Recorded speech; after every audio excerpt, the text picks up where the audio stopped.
before po ako magkwento about sa naging health problem ko, I was in the BPO industry for almost 5 years. So 5 years din po akong puyat. Na-expose po ako sa mga taong malakas mag-yosi, na it turns out na nagsusubok din po ako. Hindi naman po ako na-addict, pero sumusubok po ako dati. And lumakas po ako sobrang uminom. Like kaya ko pong makipag-inuman for 24 hours nang walang tulog-tulog. So, ganun po naging lifestyle ko nung nasa BPO ako. And then, lagi po akong puyat, ganun. So, naniniwala po ba kayo na kapag ang katawan natin inabuso natin, gagantihan sa atin? Kung ayaw niyong maniwala, well, I'm telling you, totoo po yun. Kung hindi niyo man po siya nararamdaman sa ngayon, well, mararamdaman niyo po siya sooner or later. Kaya kung ako po sa inyo habang maaga pa, ingatan niyo yung health niyo. Kasi ako, 25 years old lang po ko, but at the age of 19, I experienced miscarriage. First slide po, Ma'am Camille. Ayan, wait lang po natin. Ayan. Last March 3, 2017, yung picture po na yan, that's 7 p.m. before po akong iraspa. Kasi may napergi po ko, pero sabi po doon, 'di ba, kay Sir Relly, sabi po ni Sir Relly sa presentation kanina, kapag nag-unite si stem cell and sperm cell, dapat mag-form siya into a sperm cell and egg cell. Pag nag-unite po sila, dapat mother stem cell sila. But in my case po, nag-unite po sila pero wala pong nabuong stem cell. So kumbaga sa itlog ng manok, bugok, ganun po yung nangyari sa akin. Kaya kinailangan po akong iraspa para malabas yun lahat, or else malalason ako kasi magra-rupture siya sa loob ng tiyan ko. So sabi po ng doktor ko, it may be because of genes incompatibility, or kapag pinilit namin magka-baby pa rin, syempre pipilit namin, gusto namin eh. Kahit sino po bang babaeng ayaw magkaroon ng anak in the future? So sabi po sa akin, magiging impossible na magkaroon ako ng anak kung kaya naman ipilit. Malaki ang chance na magka-Down syndrome siya. But then, nung 2019 po, tuloy-tuloy lang po ako sa lifestyle ko. Go with the BPO industry pa rin, tuloy-tuloy pa rin sa lifestyle. Then, April 3, 2019, I was diagnosed to have polycystic ovarian syndrome. So, in Tagalog, may mga bukol po ko sa ovaries ko, kaliwat kanan, minimum of 11 cysts each. So, sabi po dyan, bilateral polycystic. So, ibig sabihin, magkabilaan pong ovaries ko. Sabi, kung titignan niyo po, cyst sa ovary, pero kapag chinek niyo po kung saan talaga nanggagaling or kung ano talaga yung organ natin sa katawan natin ang nagma-malfunction, kaya ako nagkaroon ng PCOS, and that is because of my pituitary gland that is located in the base of our brain. Sorry po, wait lang po, umiyak lang yung baby ko. Sorry. Ayan. So, ayun po, kung mapapansin niyo po, lahat po ng mga taong ngayon na, sorry po, narinig po ba? Wait lang po ha.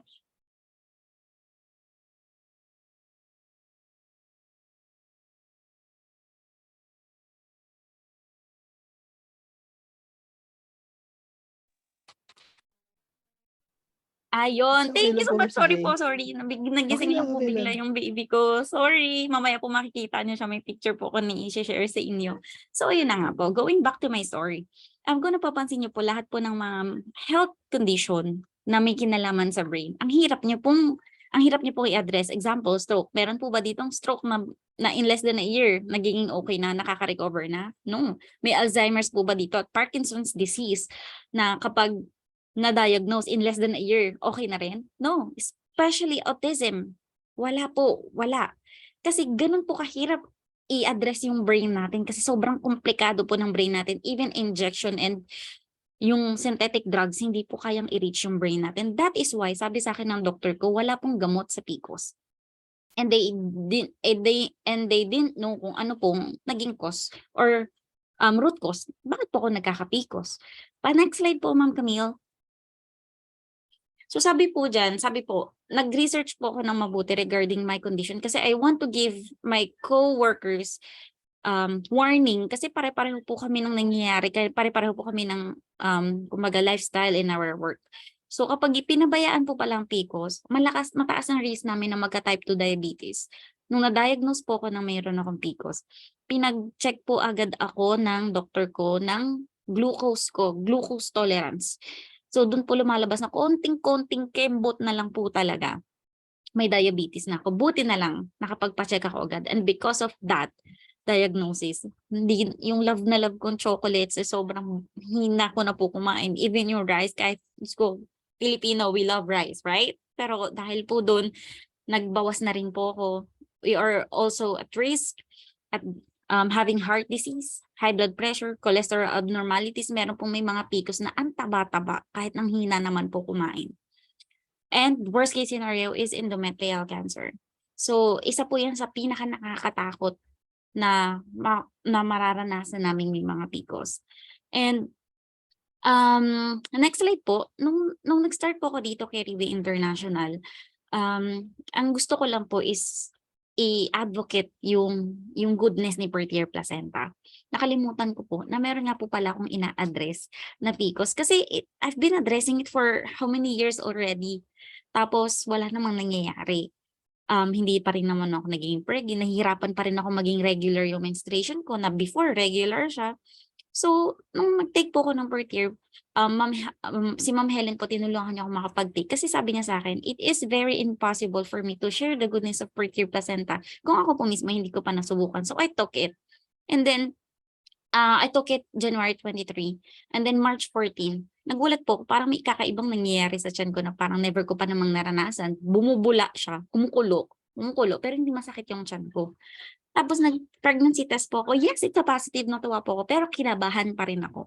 Kasi nga, may history po ako ng miscarriage. May history ako ng hindi po nabuo. So, sinigurado ko na gusto ko, pag mag-ultrasound man ako, yun yung, pinalipas ko po yung 2 weeks para malaman ko kung may buo ba talaga o hindi. Para alam ko, hindi na ako aasa. Parang ganun. So, March 29, 2021 po, nagpa-ultrasound ako and lumabas po doon sa left picture, ayan na po, hindi na po siya basta saklang, hindi lang po siya basta maliit, wala nang may laman na siya, in short, mukha na siyang dinosaur. Nung makita ko nga po yung picture na yan, ay yung picture ng ultrasound ko, sinend ko kagad kay Ma'am Helen. Sabi ko, Ma'am Helen, may dinosaur na sa loob. Sobra po akong natawa that time. Sabi ko, this time hindi na ako magbabayad ng 50,000 sa hospital and uuwi ng mag-isa. So, hindi na ganun. And then, chinek ko po, sabi ko, grabe, after how many years of trying it all over again. Pag tingin ko po sa ultrasound, the fetus age is 9 weeks and 2 days. So, tinignan ko po, nag-check ako ng calendar, bumalik ako ng 9 weeks and 2 days. Pumapatak po, na nabuo yung baby ko. On the first week of me taking per-tier placenta. So, kinilabutan ako ng bahagya.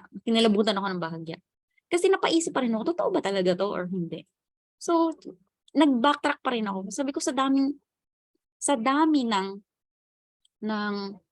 prescription, synthetic drugs, maintenance na pinatake sa akin, even other kinds of food supplement, walang ibang nakatulong sa akin. Only this one. Kaya sobra po ako natuwa. And then October 23, 2021, I was able to give birth to Lucas Abel. Ayan. Mukha lang po siyang napabayaan sa tiyan ko. He's 4.1 kilogram. Kaya po, nailabas ko siya via cesarean section, emergency CS. Paglabas niya po, nagkaroon po siya ng sepsis. Sabi po ng doktor ko, ibalik ko po siya sa hospital for 7 days para turukan ng antibiotic. But hindi po namin siya binalik kasi sobra po kong naawa sa baby ko. Umiiyak po siya, halos nagwa-violet na siya sa sobrang sakit ng injection. Yung tusok pa lang po masakit na, para sa atin nga po masakit na mga patanda nga po nasasaktan na, what if yung baby na 2 days old. Tapos umiiyak po siya kasi kapag napasok na po yung antibiotic sa katawan natin, sobrang hapdi. Ang sakit. Yung ako nga po in-injectionan din po ako ng antibiotic kasi nga po na-CS ako. Sobrang hapdi niya. Tapos mangangawit talaga yung buong braso kung saan ka tinurukan. Sobrang sakit niya.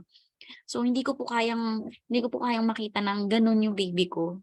Kaya naisip po namin ng partner ko na kung ito nga pong per-tier placenta, natulungan kami magka-baby, why not ito rin po yung gamitin namin para maging okay din yung baby ko. So, hindi po namin siya binalik. We took the risk of Lucas na i-take na lang niya yung per tier kasi mas healthy yun eh. Antibiotic is a synthetic drug. So, nung 3 days old po si Lucas, pinag-take po namin siya ng per tier. Ayan po, may 8-second video po ako dyan na nagtitake po siya ng per tier. Next slide po. Ayan. Ayan po siya.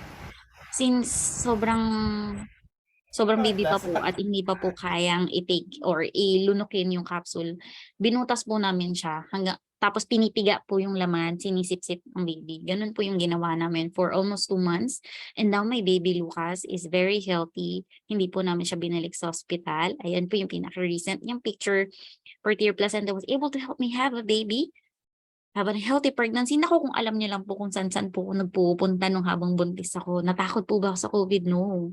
Because I know I'm taking per tier. Recover from CS surgery faster kasi yung iba ko pong mga kasama sa work na nag-CS din, in less than a year, magkasunod lang po kami. Wala pa pong 3 months nung na-CS siya bago ako. 1 month po siya bago nakatayo mag-isa. From the bed talaga, as in. Samantalang ako, in less than 1 week, kaya ko nang tumayo mag-isa. Grabe po yung naging recovery ko because of per tier. Ang bilis. And yung recovery po ni Lucas from sepsis, isipin niyo po kung napabayaan din po yun, nakakatakot po ang infection of the blood kasi blood is running all over our body. So, yun po, I hope I was able to give you an inspiration. Kung nagtataka po kayo if per tier is safe sa pregnant, yes, I'm taking it.